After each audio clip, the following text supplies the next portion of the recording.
यानंतर या शेतकरी मेळाव्याला संबोधित करतील या मेळाव्याचे प्रमुख मार्गदर्शक महाराष्ट्र राज्याचे आपल्या सगळ्यांचे लाडके नेते अरे राहू दे बाबा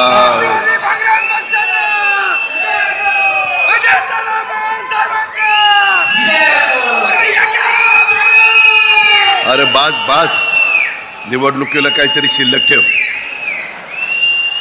आपल्या सगळ्यांचे लाडके नेते ज्यांनी आता आपल्याला मार्गदर्शन केलं ते दिलीपराव वळसे पाटील साहेब, अतुल बेनकेजी, पोपटराव गावडे, विलासराव लांडे, पांडुरंग पवार, सचिन गोटकुले, मोनिका हरगुडे, विष्णुकाका शिंदे, देवेंद्रभाई शहा, बाळासाहेब बेंडे, शेखर पाचुनकर, शंकरशेठ पिंगळे, संजय काळे, स्वाती पाचुनकर, भगवानराव पासलकर, केसरताई पवार, सदाअण्णा पवार, स्वप्नील डमडरे, दत्ता पाचुनकर, गणपतराव फुलोडे, अनिल राक्षे, गुलाबराव वळसे, गणपतराव इंदोरे, अभिजित शेरकर, माऊली आप्पा गावडे, विवेक वळसे पाटील, सुषमाताई शिंदे, जाकीर पठाण, शुभम खोमणे, प्रकाश वायसे, ताराचंद मस्के, अमोल जगताप, कैलास काळे, संजय गवारी, प्रकाश घोलप, सुभाष मोरमारे, वसंतराव भालेराव, निलेश थोरात, अंकित जाधव, सचिन भोर,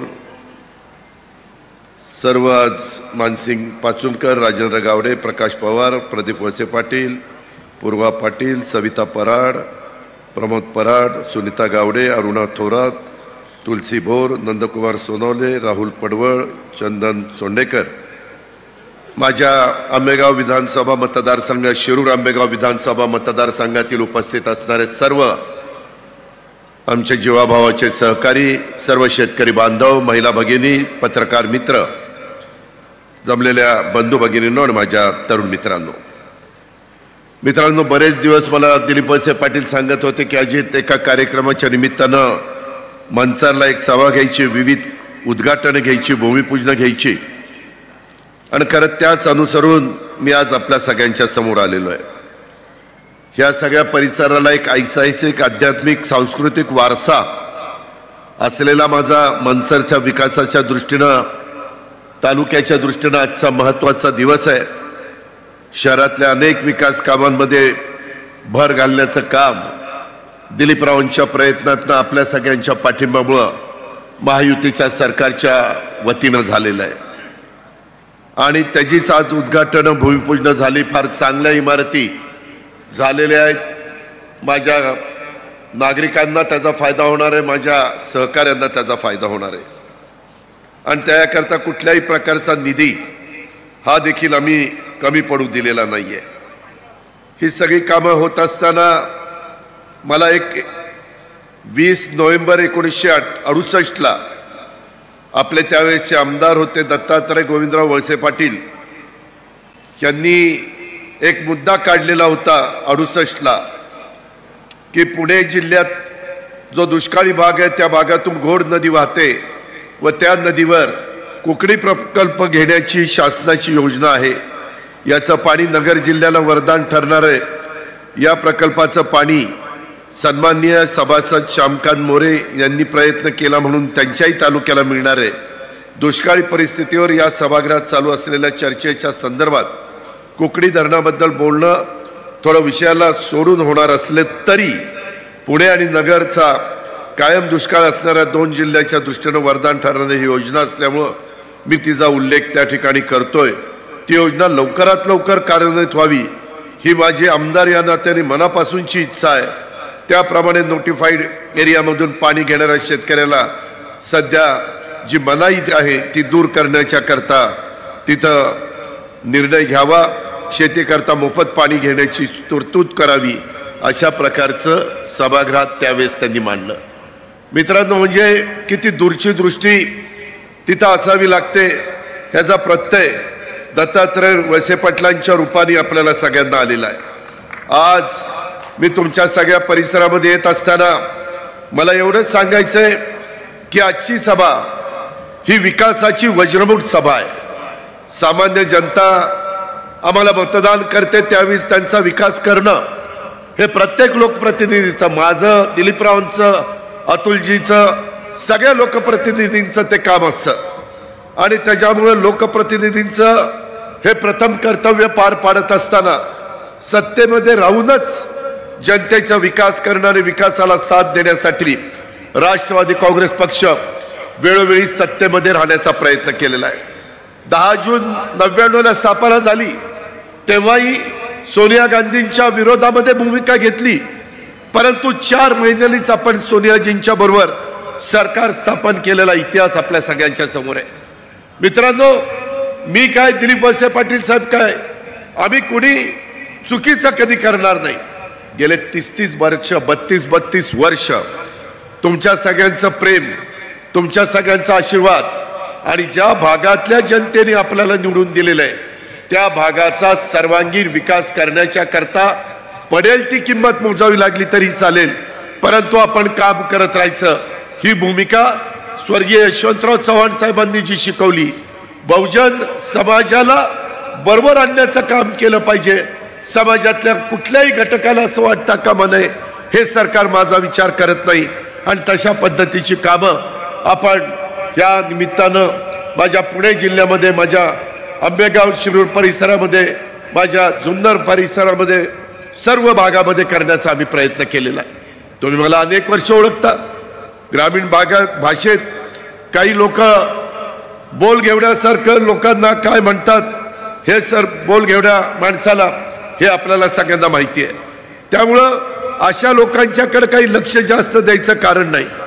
त्यांच्या जनतेशी नाळ जोडलेल्या लोकप्रतिनिधीच्या मागं विकासाची वज्रमुठ हाती घेतली पाहिजे, कारण विकास झाला तर आज माझ्या शेतकऱ्याला, तरुण वर्गाला, महिला माता भगिनीला त्यांच्या हाताला काम मिळणार आहे, त्यांच्या पिकाला दान मिळणार आहे. स्वाभिमानाच्या गप्पा मारून जनतेची दिशाभूल करून चालणार नाही.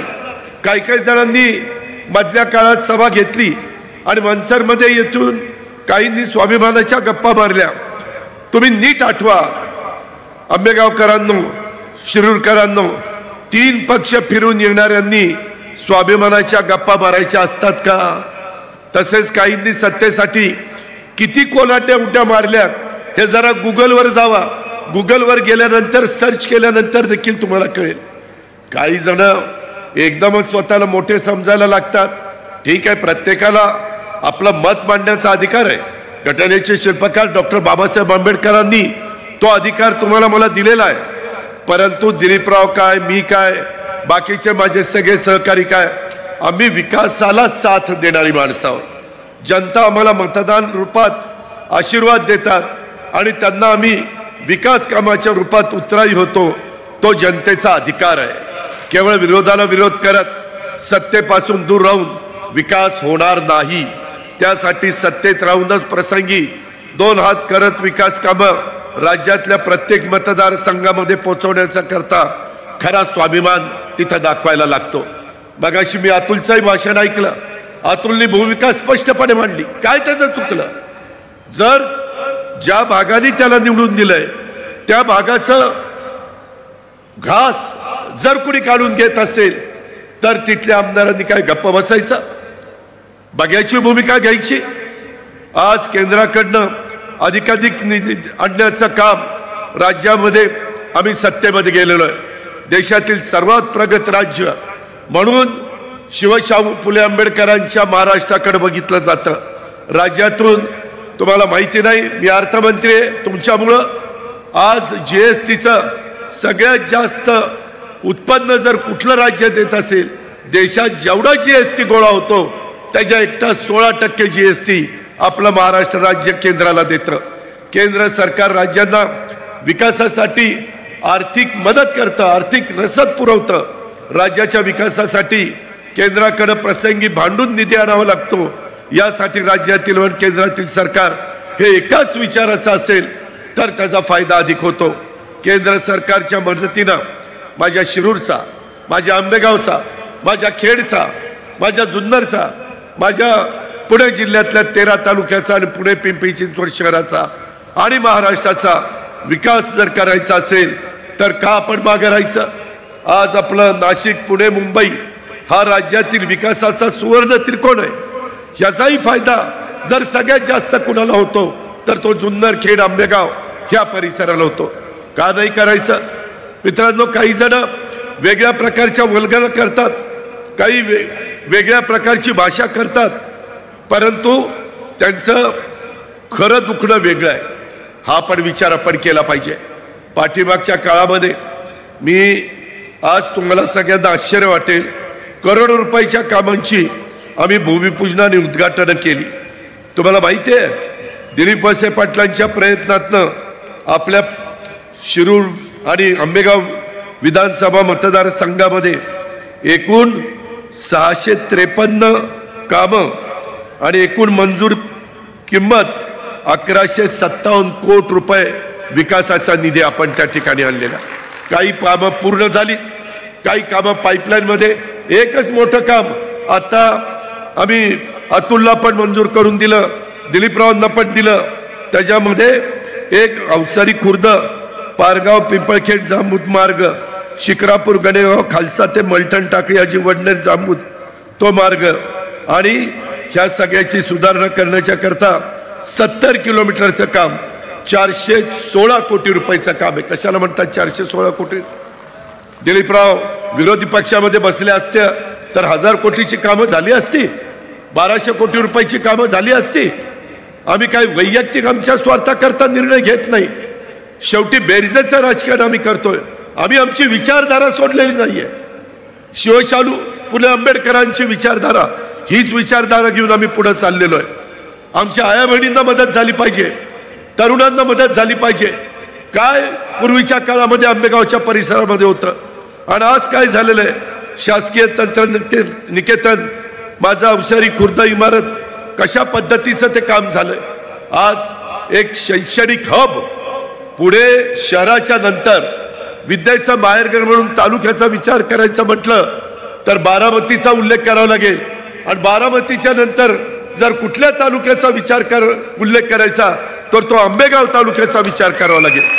मित्रांनो, ह्याच्यातनं तुमच्या माझ्या गोरगरिबांच्या मुली मुलं शिकतात, एक जबाबदार नागरिक घडतात, चांगल्या पद्धतीनं घराला पुढे आणतात.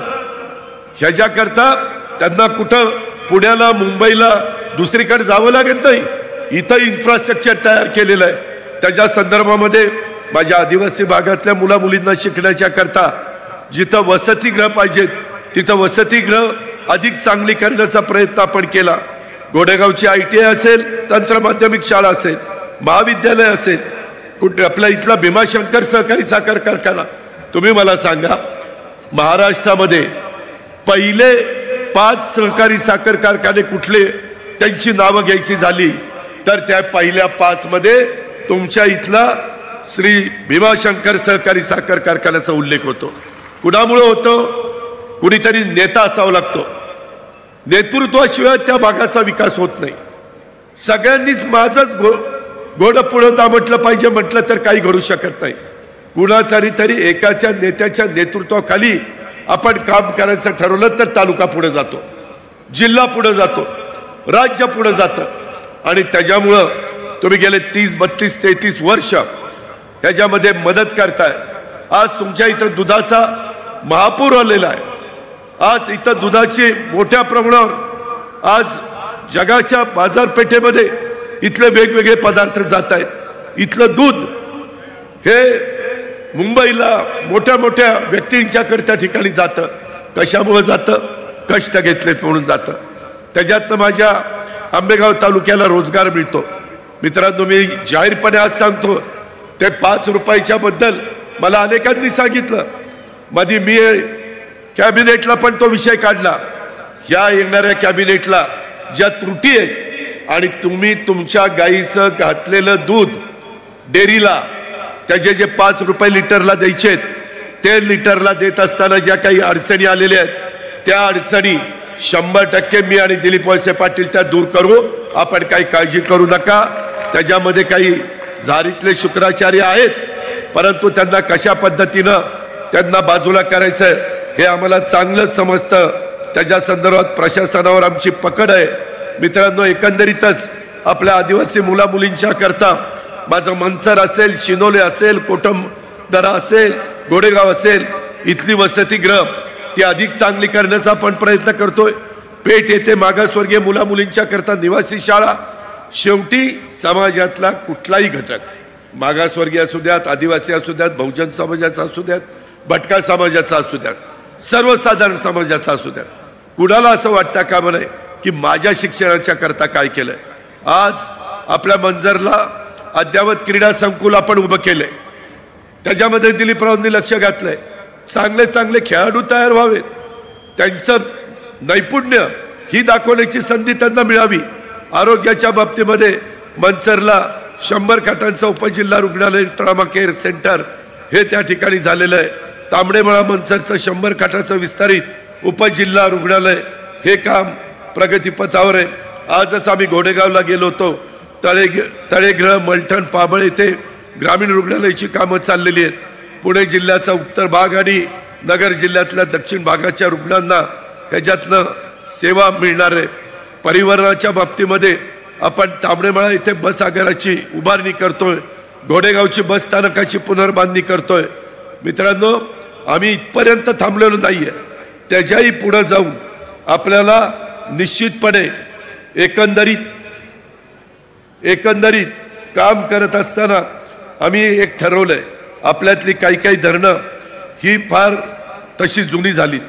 जुन्नर तालुक्यात, आंबेगाव तालुक्यात शेतकऱ्यांच्या करता सिंचनाचे प्रकल्प मुख्यतः DLBC आणि KLBCच्या महायुती सरकारच्या अर्थसंकल्पातून आपण त्याला निधी देणार आहे। 35 वर्ष जुन्या कालव्यांना त्याच्यात मदत होणार आहे। पिंपळगाव जोगाचा 70 किलोमीटर लांबीचा कालवामधील 52 किलोमीटर लांब अस्थिरीकरणाचं काम करण्यात आलेलं आहे। उर्वरित 20 किलोमीटर करता देखील आपण निधी देतोय आणि हे सगळ्या गोष्टी उपयोगात आणण्याच्या करता आमचा कसोशीनं प्रयत्न त्या ठिकाणी चाललेला आहे। त्याच्या संदर्भामध्ये जनतेशी नाळ जोडणारा जर लोकप्रतिनिधी असेल तर काय होऊ शकतं हे पण आपण सगळ्यांनी पाहिलं पाहिजे। त्याच्यातून पुणे नाशिक वाहतुकीची कोंडी सोडवण्याच्या करता देखील आपण त्या बाबतीमध्ये प्रयत्न करतोय।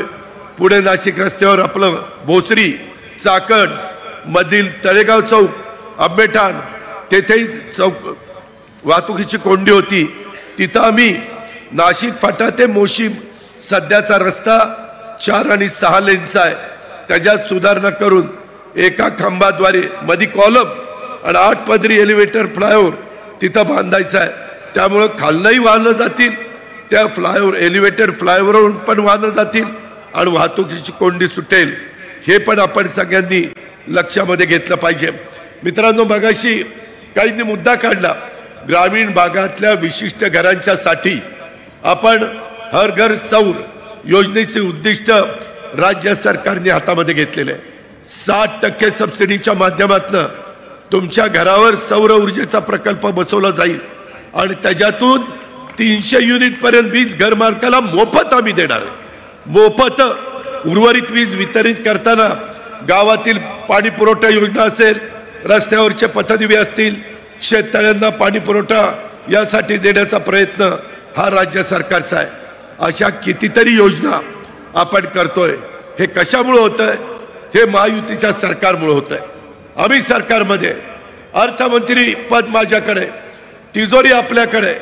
शेवटी आपण बघा, कुठेही आपण लग्नाला पंक्तीला गेला, पंगत वाढत असताना वाढप्या जर ओळखीचा असेल तर जेवण करणाऱ्याचा फायदा होतो। 288 लोक बसलीत पंक्तीला, किती? 288। आणि अजित पवारकडे वाढप्याचं काम आले। जरा आंबेगाव दिसला, दिलीपराव दर जरा जास्त, अतुल आहे, तू आहे, दर अजून दर होतं ना।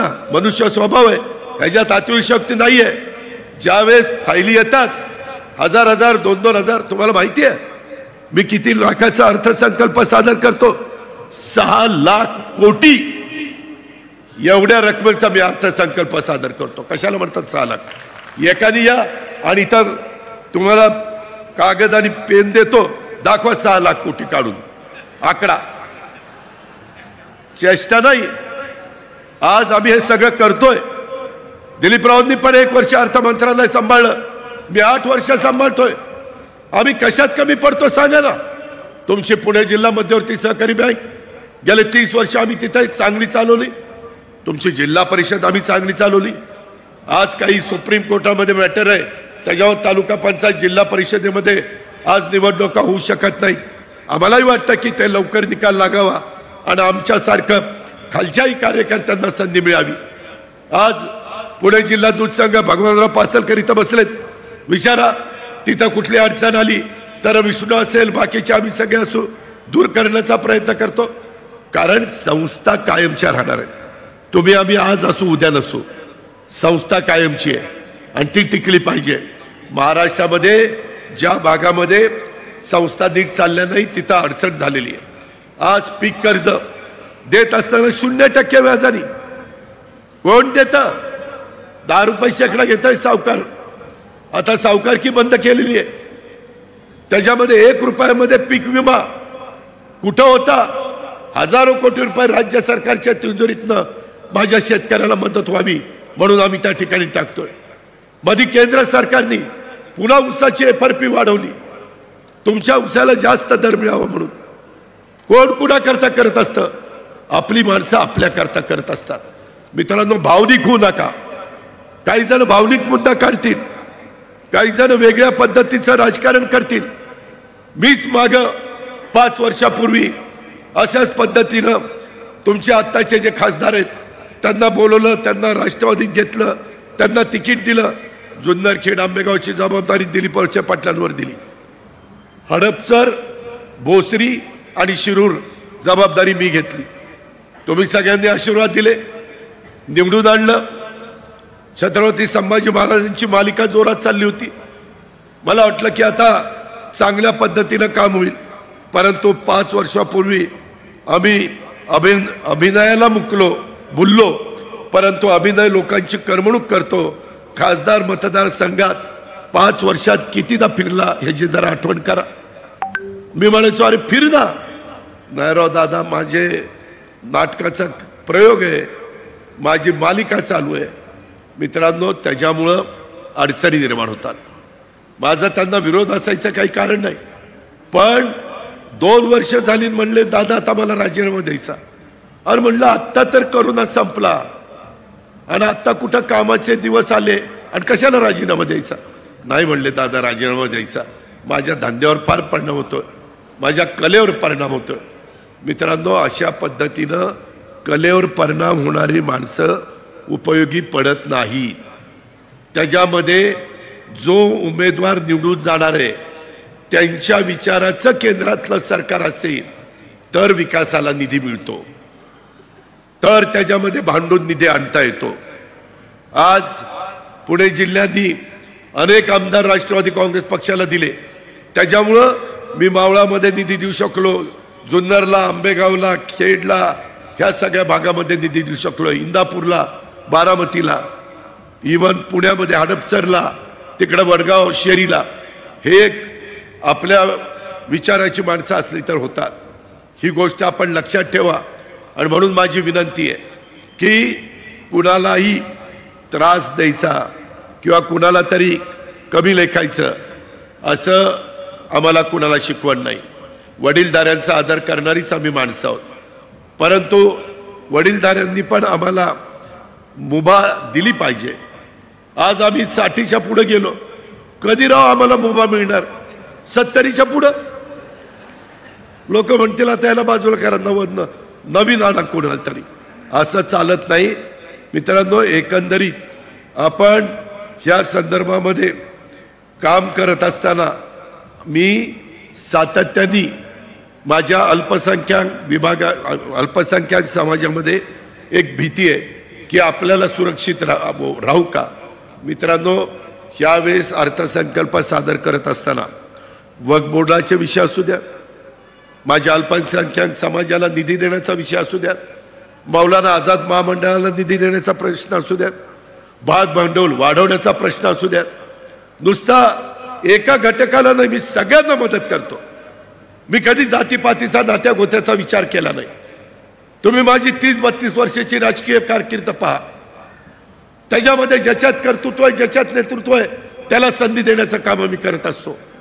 मधल्या काळामध्ये मातंग समाज मला म्हणायचा, दादा आम्हाला बार्टीमधनं जेवढं आम्हाला मिळालं पाहिजे तेवढं मिळत नाही. शेवटी आम्ही त्यांच्याकरता आरटी आणलं, मराठा समाजाच्या करता सारथी, ओबीसी समाजाच्या करता महाज्योती, मागासवर्गीय समाजातल्या काही घटकांना बार्टी, मातांग समाजाच्या काही लोकांच्या करता आरटी,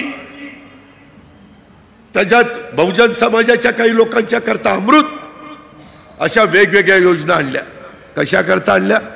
कुठल्याही समाजामधला गरीबातला गरीब मुलगा किंवा मुलगी, आई वडील गरीब आहेत म्हणून मला शिकता येत नाही, अशा प्रकारची भूमिका त्याच्यावर येता कामा नये. म्हणून हे सगळ्या खटाटोप आम्ही करतो. याही गोष्टीचा विचार आपण सगळ्यांनी या निमित्तानं केला पाहिजे. मित्रांनो, आम्ही काय चूक केली? आज मी पण जीवाला जीव दिलेला आहे. त्याच्या संदर्भात पार्टीची उभारणी करत असताना समजा अजित पवार चुकला, दिलीपराव पण चुकले, छगन भुजबळ पण चुकले, हसन मुश्रीफ पण चुकले, प्रफुल्ल पटेल पण चुकले, धनंजय मुंडे पण चुकले, सुनील तटकरे पण चुकले, संजय बनसोडे पण चुकले, ते आदिवासी भागातले आमचे बाबा आत्राम पण चुकले, दिंडोरीचे आमचे उपसभापती नरहरी झिरवळ पण चुकले. अरे एखादा माणूस चुकेल, सगळीच कशी 50च्या 50 आमदार चुकतात होय? याचा विचार करा ना. मी कुणाचा आदर करत नाही, अनादर करत नाही. मी पुन्हा तुम्हाला सांगतो, वयस्कर लोकांनी पण एक भावना करा ना. तुम्ही त्याच्या संदर्भामध्ये घरामध्ये काम करताना नवीन तरुण 25-30ला आल्यानंतर त्याच्यावर शेतीवाडीचं काम देताना, दुकान असेल तर त्याला सांगताना तू दुकान चालव. तशा पद्धतीनं हे दुकान किंवा शेतीवाडी नाही, हे समाजाचं काम आहे. हा शाहू फुले आंबेडकरांचा विचार आहे, छत्रपती शिवाजी महाराजांचा विचार आहे. आणि ह्या विचारातनं पुढे जात असताना आम्ही सतत पुणे जिल्हा अग्रेसर राहण्याच्या करता प्रयत्न केलेला आहे. पाण्याचे प्रश्न आम्ही सोडवतो. आम्ही आता 8.5 लाख सोलरवर पंप शेतकऱ्याला देणार आहे. सूर्यप्रकाश उगवला सूर्य सकाळी की तुमचा पंप चालू, अंधार पडला पंप बंद. तुमच्या इथं बिबट्याचाही धोका आहे. आत्ताच आम्ही गेलो होतो, तिथेही लोक सांगत होते. शेवटी काही वन विभागाचे कायदे आहेत, त्याच्या संदर्भामध्ये वन्य प्राण्यांना पण संरक्षण दिलं पाहिजे. पण वन्य प्राण्यांना संरक्षण देत असताना आमच्या कुठल्या मानवाचा पण जीव धोक्यामध्ये जाता कामा नये, याकरता पण आमचे प्रयत्न चाललेले. मित्रांनो, अशा अनेक गोष्टी, मी कितीतरी गोष्टी 2-2, 3-3 तास बोलायचं म्हटलं तरी तुम्हाला या सगळ्या गोष्टी सांगू शकतो. मला एवढंच सांगायचं आहे की महाराष्ट्राच्या अस्मितेचं कधी आम्ही हरण होऊन देणार नाही. महाराष्ट्र ही थोर संतांची भूमी आहे, तशी शूर वीरांची देखील भूमी आहे. शिरूर तालुका हा छत्रपती शिवाजी महाराज, छत्रपती संभाजी महाराज यांच्या पावनभूमीतील मतदारसंघ आहे. 2 दिवसापूर्वीच आम्ही छत्रपती संभाजी महाराजांच्या वडू तुळापूर इथं 397 कोटी रुपयाचा विकास आराखडा, त्याला आम्ही मान्यता दिलेली आहे. त्याच्या संदर्भातलं आपलं काम चाललंय. मित्रांनो, एवढंच नाही तर जी स्मारकं आहेत त्या सगळ्या स्मारकाच्या बाबतीमध्ये आम्ही ह्या सगळ्या गोष्टी मनावर घेतलेल्या आहेत. मला अशाच एक दिवस आमचा अतुल सांगत होता की दादा, ही सगळी कामं करत असताना तुम्ही त्याच्या संदर्भामध्ये आणखीन काही लक्ष देण्याची गरज आहे. म्हणलं काय झालं? ते म्हणलं की दादा, जिथं हिंदवी स्वराज्याचे संस्थापक छत्रपती शिवाजी महाराज यांनी जे काम केलेलं आहे, पुढच्या पिढीला देखील त्यांचा आदर्श हा सतत डोळ्यासमोर राहिला पाहिजे. त्याकरता तुम्ही आम्हाला मदत करा. मित्रांनो, त्या पद्धतीनं यंदाच्या अर्थसंकल्पामध्ये देखील मी ह्या कामाच्या करता निधी त्या बाबतीमध्ये ठेवलेला आहे. कुठल्याही बाबतीमध्ये कुठल्याही आमदाराला नाराज करण्याचं काम मी केलं नाही. महात्मा फुले वाड्याचं जतन करण्याचं काम असू द्यात, मावळचं सदुंबरे संत तुकाराम महाराजांच्या टाळकऱ्यापैकी असलेले संत जगदाणे महाराज त्यांचं समाधीचं काम असू द्या, सावित्रीबाई फुलेंच्या स्मारकाचं काम असू द्या, हुतात्मा शिवराम हरी राजगुरू स्मारकाचं काम असू द्यात, कुठल्याही कामाच्या संदर्भात आम्ही मागं हटलेलो नाहीये, कारण ही सगळी कामं चांगल्या पद्धतीनं झाली पाहिजेत, ह्याबद्दल दुमत असण्याचं काही कारण नाही. आणि म्हणूनच ही सगळी कामं आपण हातामध्ये घेतलेले आहेत. ह्याही गोष्टीचा उल्लेख मी आवर्जून ह्या बाबतीमध्ये करीन. मित्रांनो, आता लवकरच महाराष्ट्रातल्या 48 जागा ह्या महायुतीच्या कोणत्या जागा कुणाकुणाला द्यायच्या ह्याच्याबद्दलचा निर्णय होणार आहे. तो निर्णय होत असताना माझ्या माहितीप्रमाणे शिरूर लोकसभा मतदारसंघाची जागा ही राष्ट्रवादीकडे येण्याची दाट शक्यता आहे. ती राष्ट्रवादीला आल्यानंतर माझी तुम्हाला विनंती आहे, राष्ट्रवादी काँग्रेस पक्ष, भाजप आणि शिवसेना आम्ही सगळेजण मिळून तिथं उमेदवार देणार आहे. उद्याच्याला हा उमेदवार देत असताना देशामध्ये आज नरेंद्र मोदी साहेबांना पुन्हा पंतप्रधान करण्याच्या करता साधारण जनतेच्या मनामध्ये आहे. असं असताना आपण त्याच्यापासून मागे राहता कामा नये. तुमचे जे काही प्रश्न आहेत, बऱ्याचदा शेतकऱ्यांना वाटतं की आमच्या प्रश्नाला कोण वाली आहे. मी पण शेतकऱ्याच्या पोटी जन्माला आलेलाच मुलगा आहे. दिलीपराव वळसे पाटील पण शेतकऱ्याच्या पोटीच आलेत. मी अतुल पण तीच परिस्थिती.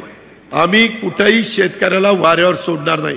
केव्हाही रात्री 12ला या आणि सांगा अजित पवार तुम्ही मनसरच्या सभेत असं सांगितलेलं होतं, आता काय झालं. तुमच्या प्रत्येक प्रश्नाची सोडवणूक करण्याच्या करता पडेल ती किंमत मोजावी लागली तरी चालेल, परंतु आम्ही मागे हटणार नाही. हा शब्द देखील आजच्या सभेच्या निमित्तानं मी आपल्या सर्व सहकारी मित्रांना या निमित्तानं देतो.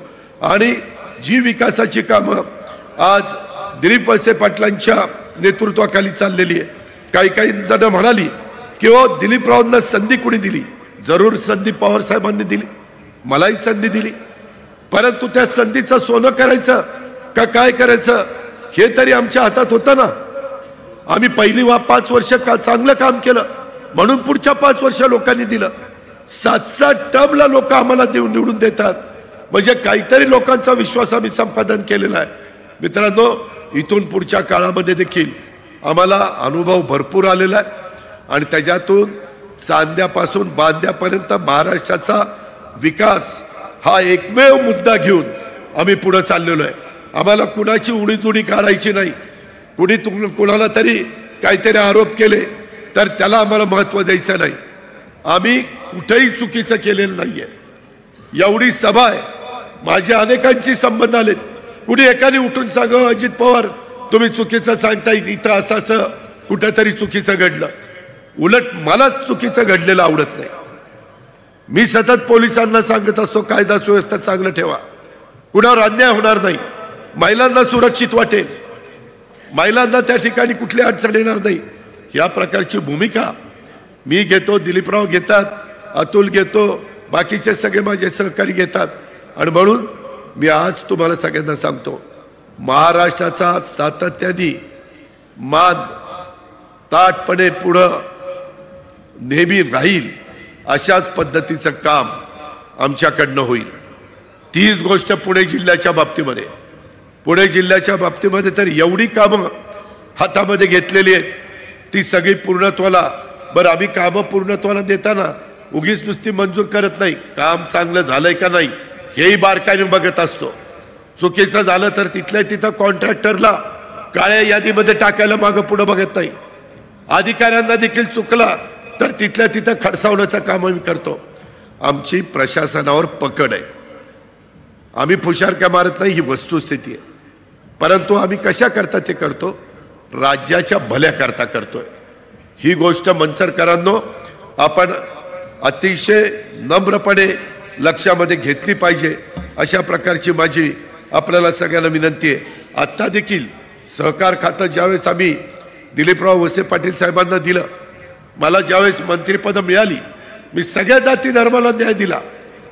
मी मुस्लिम समाजाला हसन मुश्रीफांच्या रूपाने संधी दिली. महिलांना कुठं संधी नव्हती, आदिती तटकरेच्या निमित्ताने महिलेला संधी दिली. भटक्या समाजाला आमच्या धनंजय मुंडेंच्या रूपाने संधी दिली. आदिवासी बाबा अतरामच्या रूपाने तिथं संधी दिली. मागासवर्गीय आमचा लातूर जिल्ह्याचा संजय बनसोडेच्या रूपाने तिथं संधी दिली, ओबीसीला संधी दिली, भुजबळ साहेबांना संधी दिली. किती लोकांची नावं घेऊ? सगळ्या, आणि मराठवाडा, विदर्भ, उत्तर महाराष्ट्र, पश्चिम महाराष्ट्र, कोकण, सगळ्याचा बॅलन्स साधण्याचा प्रयत्न केला.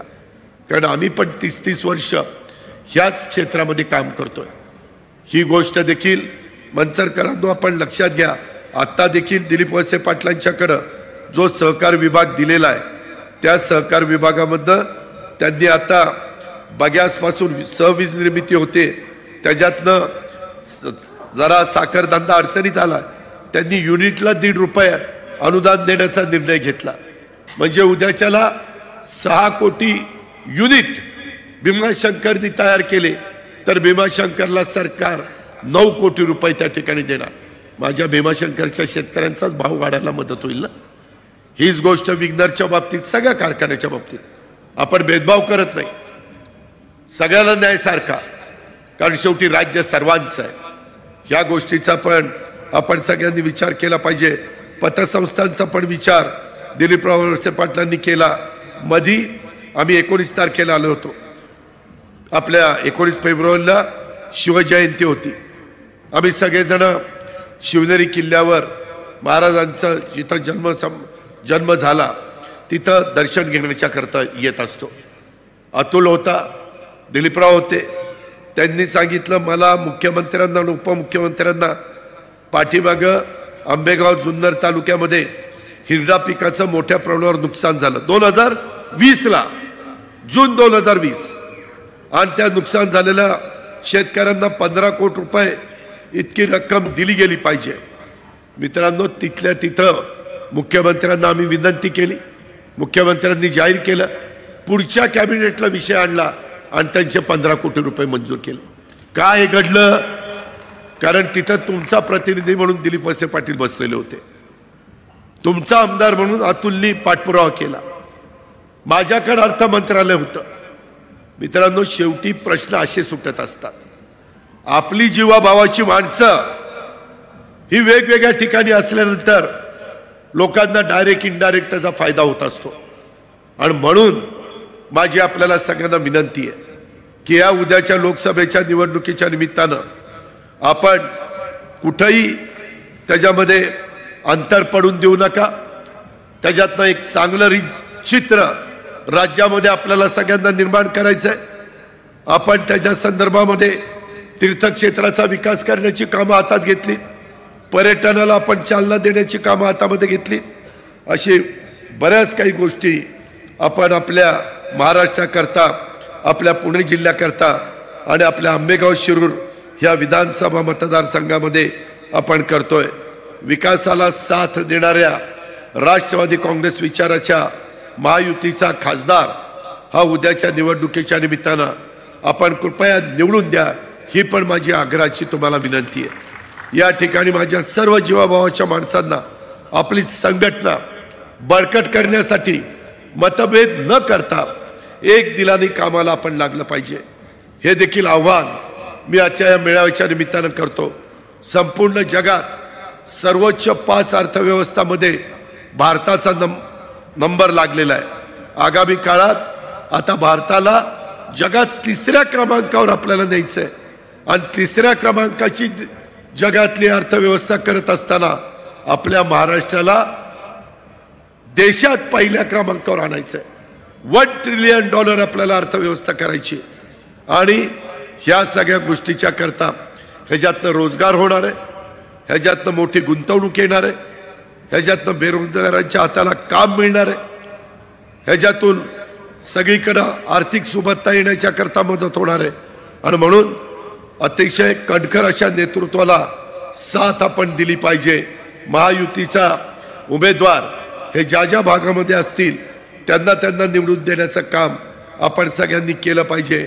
येणारी वेळ ही आपलीच असणार आहे, त्यामध्ये कुठेही आम्ही कमी पडणार नाही अशा प्रकारचा शब्द आजच्या या सभेच्या निमित्तानं मी तमाम माझ्या आंबेगाव आणि शिरूरकरांना देतो आणि आपल्या सगळ्यांची रजा घेतो. जय हिंद, जय महाराष्ट्र.